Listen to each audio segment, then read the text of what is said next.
భువనగిరి ఆసుపత్రిలో కరెంటు కట్టు. రాష్ట్రంలో వరుసగా రెండో ఘటన. మొన్న వరంగల్ ఎంజీఎం, నిన్న భువనగిరి జిల్లా ఆసుపత్రి. భువనగిరిలో సెల్ ఫోన్ వెలుతురులో చికిత్సలు, రోగికి సూది మందు ఇచ్చిన వైద్య సిబ్బంది. విద్యుత్ శాఖ పనితీరుపై నెట్టింట విమర్శలు. ఎంజీఎంలో పవర్ కట్ను ధృవీకరించిన వైద్య శాఖ మంత్రి దామోదర. కరెంటు కోతలతో రోగుల పరిస్థితి ఏంటని చెప్పి కేటీఆర్ ప్రశ్నిస్తా ఉన్నాడు. ఒక్కసారి చూడండి ప్రజలారా. భువనగిరి ఆసుపత్రిలో కరెంటు కట్ అయింది. భువనగిరి జిల్లా ఆసుపత్రిలో సెల్ ఫోన్ వెలుగులో పేషెంట్కు ఇంజెక్షన్ ఇస్తున్నటువంటి సిబ్బంది. మరిగా ఇది చెప్పండి ఒకసారి. ఇది ఎవరు చెప్పాలంటే మన ఉప ముఖ్యమంత్రి బట్టి విక్రమార్క గారు చెప్పాలి. సార్ ఒకసారి చెప్పండి. ఇక మీరు వెంబటే కరెంటు విషయంలో మాత్రానికి వెంటనే రెస్పాండ్ అవుతారు. లేదే లేదు, ఆడ అసలు కరెంటు పోలే, కరెంటు ఉన్నది, తప్పుదో పట్టిస్తూ ఉన్నారు, గ్లోబల్ ప్రచారం చేస్తూ ఉన్నారు, ఇష్టం వచ్చినట్టు రాసుకుంటా ఉన్నారు, ఇష్టం వచ్చినట్టు సోషల్ మీడియాలో పెడతా ఉన్నారు అని చెప్పి మీరు చెప్తా ఉన్నారు. కాబట్టి సార్ మరి ఆసుపత్రులలో కూడా చాలా దారుణమైన పరిస్థితి ఉన్నది. సూది చూడండి ఎట్లా వేస్తున్నాడు, సెల్ ఫోన్ వెలుతురుతోటి మరి ఆయనకి సూది వేస్తూ ఉన్నాడు. కొంచెం అటు ఇటు అయితే ఏంటి పరిస్థితి? చిన్న రాష్ట్రం, చిన్న రాష్ట్రాన్ని మరి ఎట్లా మనం కాపాడుకోవాలి?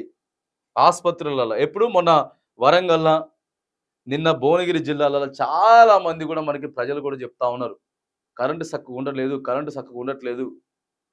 మరి కాంగ్రెస్ వస్తే కరెంటు పోద్దని చెప్పిరు, కానీ నిజంగానే పోతుంది ఏంటిది, ఎందుకు అవుతా ఉండదు అట్లా అని చెప్పి చాలామంది కూడా ఆలోచన చేసుకుంటా ఉన్నారు.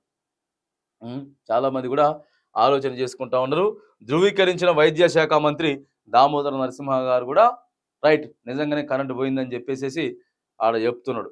కరెంటు కోతలతో రోగుల పరిస్థితి ఏంటిది అని ఇక ప్రతిపక్షం ఆయన మాట్లాడుతున్నాడు. మరి ఇక ఈ కరెంటు ముచ్చట, ఈడ రైతుల బాధలు, మరి ఇవన్నీ నిజాలా కాదా? ఈ దినపత్రిక ఎందుకు రాసుకొని వస్తూ ఉన్నది? నిజంగానే కళ్ళాల దగ్గర ఉన్నదా లేదా ఇబ్బంది? రైతులు చెప్తా ఉన్నారు కదా, ఇబ్బంది ఉందని చెప్తూనే ఉన్నారు ఆడ. ఇగో ఈడ కూడా కరెంటు పోయినటువంటి ఘటన ఇక చెప్పేది ఏమున్నది, ఆడ కళ్ళకు కట్టినట్టు కనపడుతూనే ఉన్నది.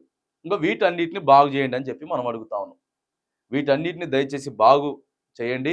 రాజకీయాలు కొన్ని రోజులు పక్కగా పెట్టండి. రాజకీయాలు అయిపోయినాయి, ఎన్నికలు అయిపోయినాయి.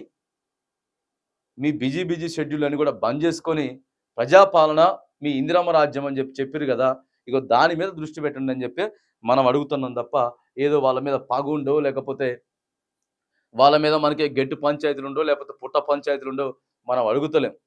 కేవలం ఇగో ఇలాంటి ఇబ్బందులు లేకుండా చేయమని చెప్పి మనం అడుగుతా ఉన్నాం.